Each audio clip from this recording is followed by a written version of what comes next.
Then what had been spoken through Jeremiah the prophet was fulfilled.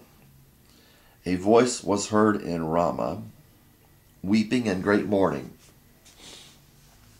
Rachel weeping for her children, and she refused to be comforted because they were no more. Once again, you got symbolism. It's not Rachel. It's the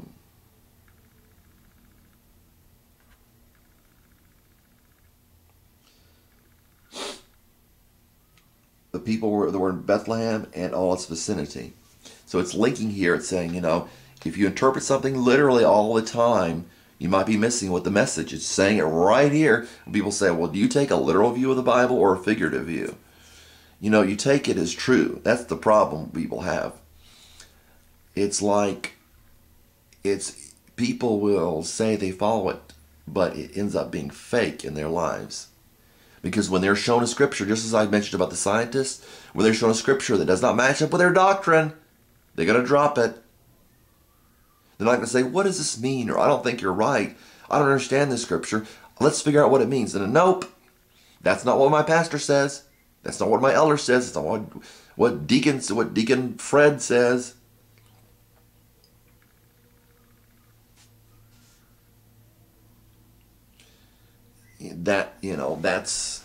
That's not according to the Southern Baptist Convention. That's not according to the Catholic. It doesn't matter. Back to what I told you before, those people will deceive you. You can't be naive and think people are not going to deceive you, no matter what position they have.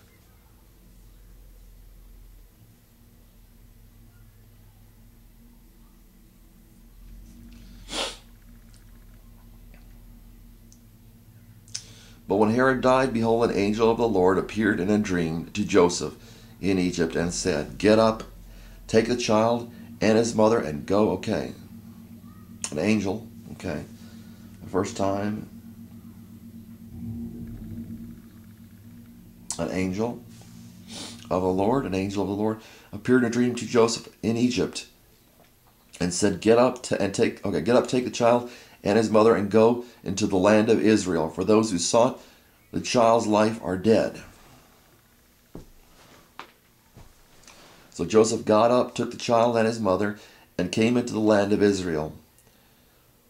But when he heard that Archelaus was reigning over Judea in the place of his father Herod, he was afraid to go there. So he left Judea. That's why it's called the prophet of Nazareth. And it's the same thing.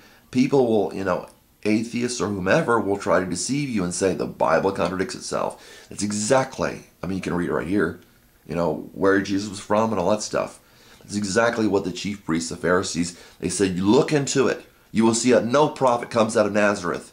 He is a Nazarene. He was called a Nazarene, but he was born in Bethlehem of Judah.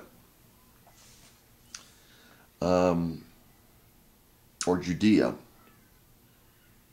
which I assume was Judah. Look into it. You'll see that no prophet comes out of Nazareth. Oh, we've got this all figured out. Just listen to us. Don't think for yourself.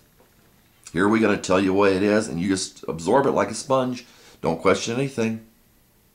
You got to question religion. You got to question what scientists say. You got to question what politicians say. You damn well have to question what lawyers say. You damn well have to question what judges say. You got to question and learn.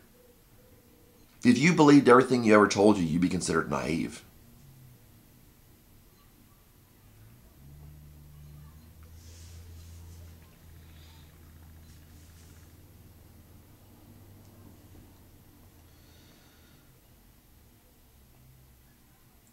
Was afraid to go there. Then after being warned in a dream, again, third dream,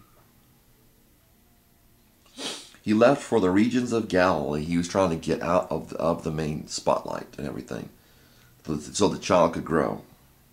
And came and lived in a city called Nazareth to fulfill what was spoken through the prophets.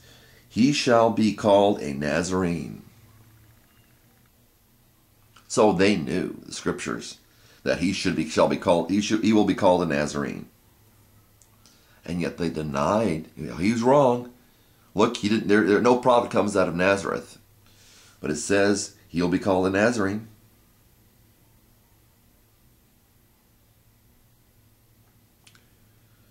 Okay.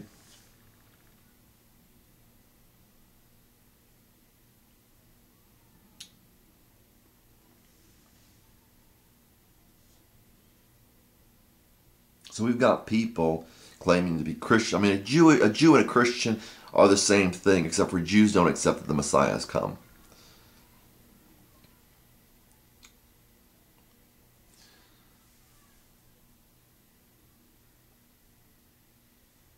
I know people won't believe that, but investigate it for yourself. So all these Jewish people, or all these Christian people who are following the same God that Christians are supposed to follow, that we follow if we're following Christ, or if we're following God, the same God, same worship of the same God. Herod is supposed to be Jewish, and he goes around trying to kill people. God's warning Joseph about Archelaus. I think he had Jewish kings up until the destruction of the temple in about 70 AD. They let the Jews rule themselves. Because there was another Herod, I believe, that was after that wanted to kill Jesus again. So Herod is dangerous, supposed to be Jewish.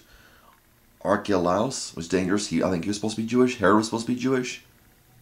The chief priests were supposed to be Jewish. Of course they were Jewish. Jewish religion. All these people that are supposed to not kill people, and they look for ways to kill Jesus. Again and again and again.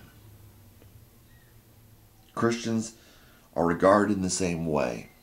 They're regarded as dangerous, deceptive, all this stuff. Once again, check out. The Bereans were of more noble character than the Thessalonians. Because the Thessalonians would listen to Paul and say, okay, because they did. They accepted what Paul said. But the Bereans said, wait a minute, I don't know if I trust you. Let's check this out to see if it's everything. Let's check it out to see if it's true. You could be wrong, or you could be trying to deceive us intentionally. Let's check it out.